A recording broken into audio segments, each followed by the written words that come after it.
Australia का मुझे बताइएगा कि 858 वीज़ा जो है, ऑस्ट्रेलिया के वहाँ सब क्लास चलती हैं ज़्यादा, तो इस वक्त वो 858 क्या है और इस वक्त सबसे इजी जो प्रोग्राम है वो ऑस्ट्रेलिया में कौन सा है? देखिए ईजीएस्ट प्रोग्राम तो कोई नहीं होता जब तक आप कंप्लाई नहीं करें रिक्वायरमेंट्स को। मैं एज ए क्लाइंट ही पूछा ना, मैंने भेजो जरा वो जैसे कहते हैं जज भेजो किस नाम से। लेकिन आसान करके बताना वो कंसल्टेंट डॉक्टर वायर का काम होता है ना, तो इतना हलवा करके बता दो कि बंदा बोले अभी अब बस मैं कल ही याद है ना। आसान कोई चीज़ नहीं होती है। ऐसे ही जैसे हमें बचपन में टीचर्स कहते थे ना, पेपर आसान नहीं होता, पढ़ के आओगे सब आसान है। जब आप पढ़ के आप तरतीब बना कर आते हैं, अगर आप तैयारी करके आते हैं तो फिर आपके लिए आसान हो जाती है। तैयारी में आपको सिर्फ तैयारी के लिए आपको अच्छा टीचर चाहिए, हाँ, तैयारी के लिए आपको एक जो है ना वो अच्छा एक्सपर्ट एडवाइजर चाहिए, ना कि सिर्फ इस लारे लपे चले जाएं कि आपको ये कहता रहे कि बस मैं करा दूंगा, ठीक है, और तुझे छोड़ दो मैं करा दूंगा। तो ऐसा कोई काम में आना नहीं चाहिए। साल क्या सोचते हैं? अभी हम जो प्रोग्राम लेके आए हैं वो साउथ ऑस्ट्रेलिया का 858 वीजा बेसिकली ग्लोबल टैलेंट ही प्रोग्राम है, Okay. जिस तरह से हमने यूके को डिस्कस ठीक किया। है। ये भी सभी वो काम कर रहे हैं, लेकिन एक एडवांटेज इसके अंदर, बल्कि दो एडवांटेज मैं आपको बताऊंगा। एक तो ऑस्ट्रेलिया की परमानेंसी डायरेक्टली मिलेगी आपको ओह गुड। इस प्रोग्राम के तहत। प्रोग्राम यही है कि ये लो स्किल वर्कर के लिए नहीं है, हाईली स्किल के लिए। और इसके अंदर एडवांटेज ये है कि आप जो सेक्टर्स हैं वो ज़्यादा हैं। एकेडमिया रिसर्च अपनी जगह पर, क्रिएटिव प्रोफेशनल्स अपनी जगह पर, इनोवेटर इन्वेस्टर्स अपनी जगह पर, इसके साथ आपका जो आर्ट्स एंड कल्चर वाले वो अपनी जगह पर। ये वो हैं जो स्टेम वाली कैटेगरी भी कह लें, सही। ये वो लोग हैं जो कि हाई इन डिमांड हमेशा से रहते हैं। इसके अलावा एक ऑस्ट्रेलिया जो रिक्रूट करता है या जो ल्योर करता है वो करता है अदर प्रोफेशंस को भी। कोई भी प्रोफेशन का बंदा आ जाए, लेकिन वो स्टैंड आउट करके बताए कि आपके आने से ऑस्ट्रेलिया को क्या फ़ायदा होगा, सोशल बेनिफिट्स क्या होंगे और इकोनॉमिकल बेनिफिट्स क्या होंगे। बिल्कुल सही। अगर ये बेनिफिट आप बता रहे हैं और आपका पोटेंशियल इनोवेशन है, अब तो ये कहते हैं लोग कि भाई अगर एम्प्लॉय भी इनोवेटिव नहीं है बाहर कर दो उसका, हाँ हाँ सही। ठीक है ना। कंपनीज के अंदर तो मुल्क चला रहे हैं, मुल्क को चलाना, मुल्क को आगे बढ़ाना है। Exactly. तो आपको इनोवेटिव होना बहुत जरूरी है। आपको अपने प्रोफाइलिंग के ऊपर इतना ऐसा काम करना तो पड़ेगा। उसको भी आप जजमेंट ऐसे ही करते हैं जैसे यूके का हुआ था? उसमें भी यही गाइडेंस होती है हमारे उसको अपने enhance resources करते हैं भी हैं। हम sport कहते हैं भाई 3 महीने 6 महीने अपने प्रोफाइल पे लगाएं, Good. बिल्डअप करें, Good. और फिर पूरी देखिए लड़े तो फिर पूरी तैयारी से। बिल्कुल सही। ऐसे नहीं होगा कि आप आगे बस मुझे भेज दो, ऐसे नहीं होगा।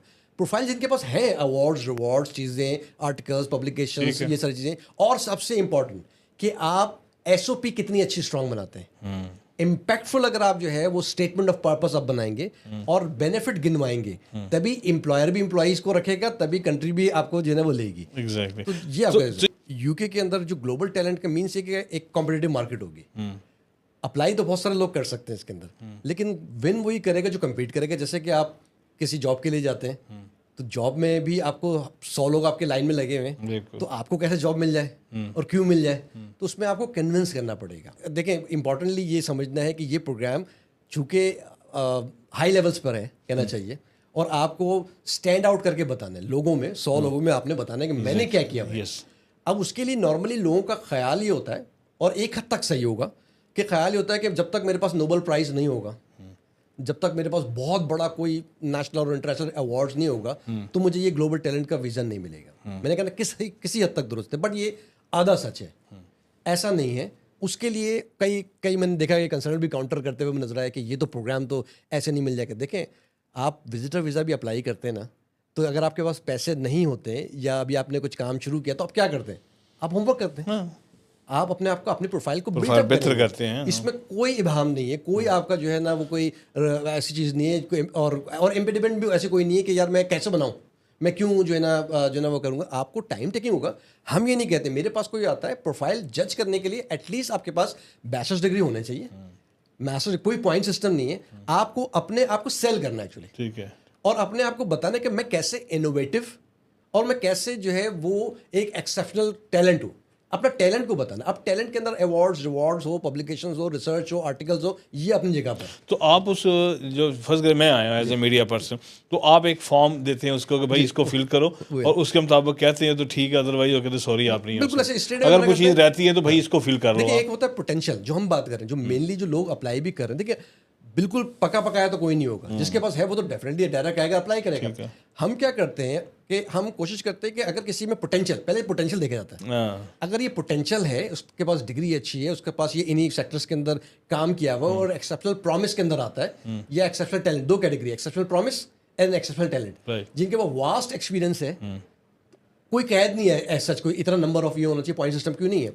तो आप वो एक्सेप्शनल टैलेंट में डालते हैं यूके में, और एक होता है एक्सेप्शनल प्रॉमिस जो बिल्कुल न्यूली हैं, साल 2 साल 3 साल का एक्सपीरियंस है, बट प्रोग्रेस से बहुत अच्छा है, प्रोग्रेस किया उन्होंने लाइफ के अंदर, अपने करियर के अंदर, और उनके पास लीडरशिप की और इनोवेशन की जो है वो एक पोटेंशियल है, और उनके वो सीवी और उनकी प्रोफाइल से नजर आता है, तो वो एक्सेप्शनल प्रॉमिस में जा सकते हैं। अब उसके लिए होगा क्या कि फिर भी हम सादा सादा नहीं रखें, क्योंकि हमें कम्पीट करना है, हमें कम्पीट करना है लोगों से, और लोग भी अप्लाई कर रहे होंगे, तो इनहेंस करते हैं उसके ऊपर इन्हेंसमेंट के ऊपर उनको एडवाइस किया जाएगा कि आप किस किस तरीके से अपने ऊपर पब्लिकेशंस करें, ठीक है, बनाए, पब्लिश करवाएं, अप्रूव कराएं, जाली पे नहीं जाएंगे आप अपने में, जैसे मैंने कहा कि होमवर्क अपना करेंगे, नहीं अब तो 2 महीने 3 महीने 6 महीने अपने प्रोफाइल पे लगाएं। ठीक, आजकल तो एजेंट जो है विजिटर वीजा बेचने वाले, वो लोगों को कहते हैं विजिट करके आओ, ट्रैवल हिस्ट्री बनाओ, और अपने बैंक स्टेटमेंट अपने प्रोफाइल पे काम सैलरी ट्रांसफर करो। तो आपने करना चाहिए, एक तरतीब बनाना चाहिए, समझ आ गई। अपना